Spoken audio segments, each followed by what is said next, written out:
ముఖ్యంగా గత కొంతకాలంగా అంటే ఆ ప్రభుత్వం వచ్చిన దగ్గర నుంచి కూడా నల్గొండలో మీ కార్యకర్తల మీద దాడులు కావచ్చు, మీ అనుచరుల మీద, మీ అనుయాయుల మీద దాడులు కావచ్చు, లేదంటే మొన్న జరిగిన అవిశ్వాస తీర్మానాన్ని మీరు ఎదుర్కొన్న తీరు కావచ్చు, ఇవన్నీ ఎట్లా చూడాలి అసలు? అంటే మీరు బలహీనపడుతున్నారా లేదంటే మీ మీద దాడులు పెరుగుతున్నాయా? అంటే వాస్తవానికి కొంత మా జిల్లాలో మొదటి నుంచి కూడా గతంలో పార్టీల మధ్యన ఘర్షణలు ఎక్కువ ఉండేవి. సొంతంగా కాంగ్రెస్ పార్టీలో కూడా భౌతిక ఘర్షణలు ఉండేవి, దాడులు ఉండేవి గతంలో. వర్గాల మధ్యన కూడా కొట్లాట్లేదు డాష్ల మీద.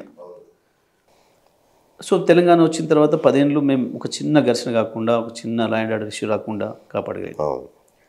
అది కేసీఆర్ గారు ఇచ్చిన డైరెక్షనే. ఘర్షణ జరగనియొద్దు మీ జిల్లాలో పర్టికులర్గా, మేము మంచివి కావు అని చెప్పి మరి ఏదైతే చెప్పారో దానిలో భాగంగా నేను అన్నీ కూడా మొదటి టర్మ్లో 6 వాళ్ళే ఉన్నా కూడా ఆ కాన్స్టిట్యూన్సీలో కూడా మంచి డెవలప్మెంట్ యాక్టివిటీస్ చేసినాం. దాంతో అందరూ కూడా కార్యకర్తలు కదిలి వచ్చారు. వాళ్ళ అనుచరులు కూడా మాతో కలిసి వచ్చారు. జానరెడ్డి గారి నియోజకవర్గం కావచ్చు, ఉత్తమ్ది కావచ్చు, వెంకరెడ్డి కావచ్చు, అందరు కలిసి మంచితనంతో మేము వాళ్ళని గెలుచుకోగలిగినాం. రైట్. నేను ఎక్కడికన్నా వెళ్ళినప్పుడు వాళ్ళ ఎంపీపీ, జడ్పీటీసీ, సర్పంచులు వాళ్ళు దూరంగా నిలబడితే పిలిచి వాళ్ళతో కొబ్బరికాయ కొట్టించేవాడిని, వాళ్ళతో రిబ్బర్ కట్ చేయించేవాడిని. వాళ్ళు అది చూసిండ్రు, గమనించిండ్రు, అరే మంత్రి గారు ఇట్లా పిలుస్తున్నాడు మన అందరినీ. వాళ్ళు ఏంటంటే అంతకుముందు వాళ్ళు చేసినట్టుగా కక్ష పద్ధతిలో ఉంటామని అనుకునేవాళ్ళు. కానీ పర్టికులర్ నేను పోతున్నప్పుడు ముందే చెప్పేవాళ్ళు, అక్కడ ఉండే సెక్రటరీ కావచ్చు, ఏమో ఎండోలు కావచ్చు, అందరిని రమ్మని చెప్పండి, వాళ్ళు వేరే పార్టీ అయినా సరే, ఎంపీపీ, జడ్పీటీసీ, సర్పంచ్, ఎంపీటీసీ ఎవరైనా సరే రమ్మని చెప్పండి అని చెప్పి పర్టికులర్గా చెప్పి నేను చేయించేవాడిని. అట్లా మంచితనంతో గెలిచిన నేను వాళ్ళందరి అనుచరులు నాతో వచ్చేసారు జిల్లాలో. మేము దాంతో ఫలితం పొందినాం. అయితే ఇప్పుడు వాళ్ళు రివర్స్ పద్ధతిలో ఉన్నారు, ఘర్షణలు సృష్టించే పద్ధతిలో ఉన్నారు, మళ్ళీ పాత పద్ధతుల్లో. అంటే కొంచెం మా జిల్లాలో అందరూ నేనే ముఖ్యమంత్రులు అయితే చెప్పుకున్న వాళ్ళు ఉన్నారు. ముఖ్యమంత్రి జిల్లా కదా అది మొత్తం జిల్లా. దానికి తోడు ఫ్యూడల్ లక్షణాలు ఉన్న వాళ్ళు జిల్లా. ఎందుకంటే ఫ్యూడల్ అనేవాడు అవతల వాడి అభిప్రాయాన్ని గౌరవించే అలవాటు ఉండదు. దుర్మార్గమైన దాడులు చేయడం అనేది ఫ్యూడల్ లక్షణం. ఆ లక్షణం ఎక్కువ జిల్లా మా జిల్లా. వీళ్ళు లీడర్లు అందరూ కూడా వీళ్ళు. సో నేను దాన్ని రూపుమాపగలిగిన. ఇప్పుడు మొన్న ఎన్నికల తర్వాత సార్ అవిశ్వాసాలు, ఇది అది గందరగోళాలు, వీళ్ళ మీద దాడులు చేయడాలు కొంత చేస్తున్నారు. పర్టికులర్గా సూర్యాపేట ఉప ఎన్నిక మొన్న ఏదైతే అవిశ్వాసం ఉందో దాని తర్వాత మిగతా చోట్ల కొంత సక్సెస్ అయినరు, ఇక్కడికి వచ్చేసరికి ఫెయిల్ అయ్యారు. అంటే ఇక్కడ నేను జనరల్ సీట్లో దళిత అమ్మాయిని చైర్మన్ చేసిన, మున్సిపల్ చైర్మన్. రైట్.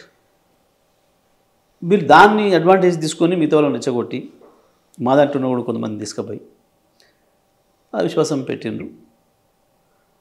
దాంట్లో టాప్ టు బాటం అందరు ఇన్వాల్వ్ అయినారు. రాష్ట్ర ప్రభుత్వం మొత్తం సగం మంది మంత్రులు దాని కొరకు చివరికి సీఎం ఆఫీస్తో సహా అందరూ కూడా ఇన్వాల్వ్ అయ్యారు. ఓకే. అయినప్పటికీ కూడా నేను చాలా ఓపికగా విజ్ఞప్తి చేసిన కౌన్సిలర్లు అందరికీ, మనం ఒక అవకాశం వచ్చింది దళిత అమ్మాయికి ఇచ్చినాం, అమ్మాయి మంచిగా చేసింది 4 గంటల నుంచి, ఆమెను దించాలనుకోవడం న్యాయం కాదు, కరెక్ట్ కాదు. 50-60 సంవత్సరాల కాలంలో దళితులకు సూర్యాపేట మున్సిపాలిటీని చేసే అవకాశం రాలేదు. గతంలో 2 సార్లు బీసీలకు వచ్చింది, బాగా పనిచేసిండ్రు, వాళ్ళ టర్మ్లోనే ఎక్కువ అభివృద్ధి జరిగింది. అక్కడ చేసిన కార్యక్రమాలు రాష్ట్రానికి, దేశానికి కూడా ఆదర్శమైనవి, అనేక అవార్డులు వచ్చినాయి. గతంలో ఎస్సీ ఎమ్మెల్యే రిజర్వేషన్ ఉండే, మున్సిపాలిటీ ఇప్పుడు ఇవ్వలేదు, పైగా టౌన్లో ఎక్కువ జనాభా దళితులది. కాబట్టి ఈసారి ఒక అవకాశం ఇద్దాం, అమ్మాయి మంచి పనిచేసే అమ్మాయిని సిన్సియర్గా అని చెప్పేసి బాగా పనిచేసింది అమ్మాయి. కరోనా వచ్చిన టైంలో భయపడకుండా, లాక్డౌన్లో కూడా వర్కర్లు వెంట పెట్టుకొని తిరిగి ధైర్యం ఇచ్చి బాగా పనిచేసింది. జాతీయ స్థాయిలో అవార్డులు కూడా వచ్చినాయి.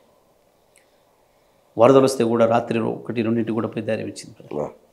నేను మళ్ళీ గుర్తు చేసి, ఇంత బాగా పనిచేసింది, మీరు కలిసి పనిచేసిండ్రు, పార్టీలకు అతీతంగా కలిసి పనిచేసిండ్రు, ఇప్పుడు అట్లా దించాలనుకోవడం కరెక్ట్ కాదు ఈ రాజకీయాల కొరకు అని చెప్పి నేను విజ్ఞప్తి చేశాను. సరే, ఆ విశ్వాసానికి సంతకం పెట్టిన వాళ్ళు కూడా మళ్ళీ రిటర్న్ వచ్చారు కొంతమంది. ఆ విశ్వాసం వీగిపోయింది. ఆ తర్వాత వీళ్ళు ఈగో దెబ్బతిన్నది బాగా. అసలే ఫ్యూడల్స్, దాంట్లో ఇది ఒకటి వచ్చింది దెబ్బతిని. ఇప్పుడు ఏదో మేము చిన్న చిన్న డీవియేషన్స్ ఉంటాయి పాపం, ఎవరైనా కట్టుకున్నప్పుడు కొద్ది జాగాలు కట్టుకుంటారు, చిన్నవాళ్ళు కాబట్టి జాగా కొద్దిగా ఉన్నా కొంచెం బిడ్డలు కట్టుకుంటారు. మొత్తం అనుకున్నట్టు చుట్టూ అవి నికాల్తాలు వదలరు. ఎక్కడైనా ఉన్నాయి, వేలు లక్షలలో ఉంటాయి అట్లా. ఆ చిన్న కారణాలు చూపించి ఇప్పుడు ఆఫీసర్ల మీద ఒత్తిడి పెట్టి ఈయన ఇలుగులు కొట్టు ఆయన ఇలుగులు కొట్టు అని చెప్పేసి ఇట్లాంటి దుర్మార్గమైన పనులు మొదలుపెట్టినారు. మంత్రుల నుంచి కూడా అదే కనబడుతుంది, మనం చూసినాం. మనం మంత్రుల కింద ఎమ్మెల్యేలు అందరు కూడా. సో ఈ పద్ధతులు అక్కడ జరుగుతున్నాయి మళ్ళీ పాత పద్ధతుల్లో. ఇంకోటి కూడా ఏంటంటే వాళ్ళు ప్రశ్నిస్తే సహించే స్థితిలో లేరు. రైతు బంధు విషయము, ఇంకోటి రుణమాఫీ విషయము, లేదంటే పెన్షన్ల విషయము, గ్యాస్ విషయము, ఎవరిని ప్రశ్నిస్తే చాలా అసహనానికి గురవుతున్నారు. ఈ పోలీసుని వాడతాం మేము, ఏందో భయపెట్టిస్తామని చెప్పి. కానీ ఈ చిన్న చిన్న వాటికి భయపడేదేం లేదు.